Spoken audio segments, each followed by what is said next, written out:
Vai jaunajai Vienotībai un premjerei Siliņai ir savi likumi, kas ļauj dzīvot zaļi? Ir. Izskatās, ka briest jauna afēra saistībā ar TET un Latvijas mobilais telefons iespējamu darījumu.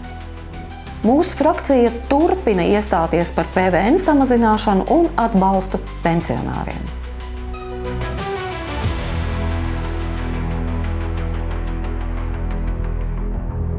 Pēdējā laikā izskanējusi informācija, kas liecina, ka jaunā Vienotība un pati premjere Evika Siliņa, tā teikt, dzīvo zaļi. Proti, premjere ir organizējusi jaunās Vienotības atsevišķu ministru dalību seminārā Itālijā pie Como ezera, ko pilnībā finansēja Konrāda Adenauera fonds. Šajā sakarā Latvija pirmajā vietā frakcija jautā premjerei, kā minētā brauciena un uzturēšanās izmaksu sekšana no trešās puses, proti no Konrāda Adenauera fonda līdzekļiem atbilst likuma par interešu konfliktu novēršanu valsts amatpersonu darbībā normām.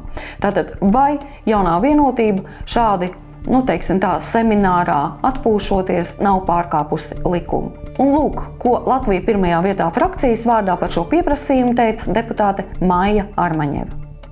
Par neseno ceļojumu uz Como, kas arī ir izraisījis lielu ažiotāžu un daudz jautājumus sabiedrībā.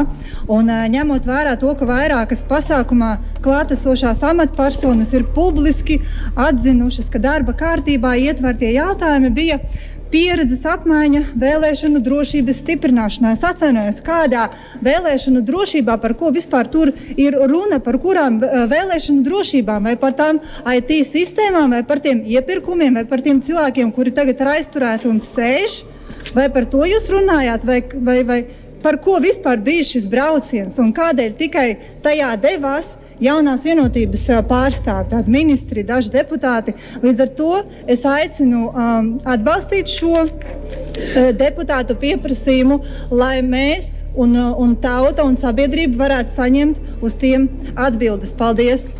Te tikai jāpiebilst, ka premjere Evika Siliņa, kā izrādās, VIP zālēs vien ir notērējusi vairāk kā 35,000 eiro. Tātad šī ir valsts budžeta nauda. Un šai sakarā Latvija pirmajā vietā vakar paguva uzdot papildus jautājumus premjerei Evikai Siliņai par visiem komandējumiem, par pavadošajām personām, par dienas naudām un citām izmaksām, kas viņas premjerēšanas laikā ir tikušas tērētas. Mēs jūs par to informēsim.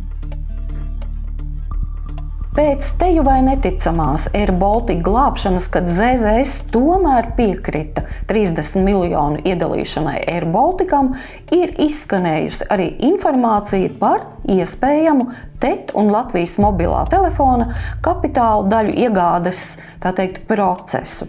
Un kas interesanti šai sakarā, ir arī izskanējusi informācija par Latvenergo iespējamu dalību šai darījumā. Tātad TET, Latvenergo, Latvijas mobilais telefons.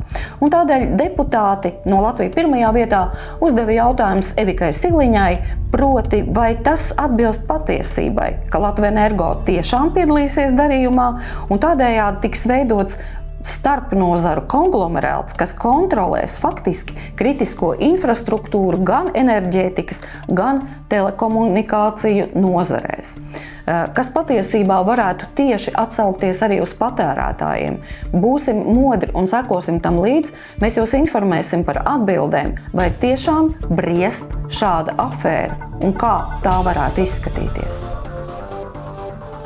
Turpinot iestāties par demogrāfiskās krīzes risināšanu un atbalstu gan pensionāriem, gan ģimenēm ar bērniem, Latvija pirmajā vietā ir sagatavojusi un jau uz nākamo plenārsēdi iesniegusi 2 grozījumus pensiju likumā un arī PVN likumā. Proti, lai pensijas tiktu indeksētas 2 reizes gadā, nevis tā kā tas ir šobrīd vienreiz 1.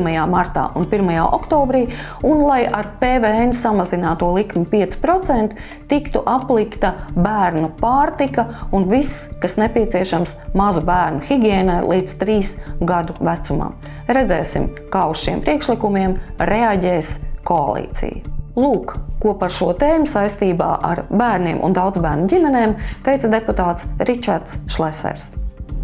Ja valsts nespēja atrast vairāk naudas ģimenēm, kuras dala vienu algu uz 5 cilvēkiem, tad ko mēs vispār saucam par prioritāti? Budžets ir politiska izvēle, vienmēr. Nauda atrodas tam, kas ir prioritāte. Un vai ģimenes ir mūsu prioritāte, kolēģi? Es aicinu jūs pārskatīt savu balsojumu. Ne ideoloģijas dēļ, ne opozīcijas vai pozīcijas dēļ, bet Latvijas nākotnes dēļ. Daudzbērnu ģimenes ir mūsu valsts bagātība. Šai nedēļai tas arī viss. Vien tikai piebildīšu, ka tuvojas termiņš, proti aprīļa beigas, kad Centrālajai vēlēšanu komisijai ir jāsaka jā vai nē parakstu vākšanai par 2. pensiju līmeņa atvēršanu, ko rosināja partija Latvija 1. vietā. Gaidīsim rezultātus, mēs jūs par to informēsim un sekojiet mums līdzi YouTube kanālā LPV TV, rakstiet mums. Es būšu ar jums Līga Krapāne.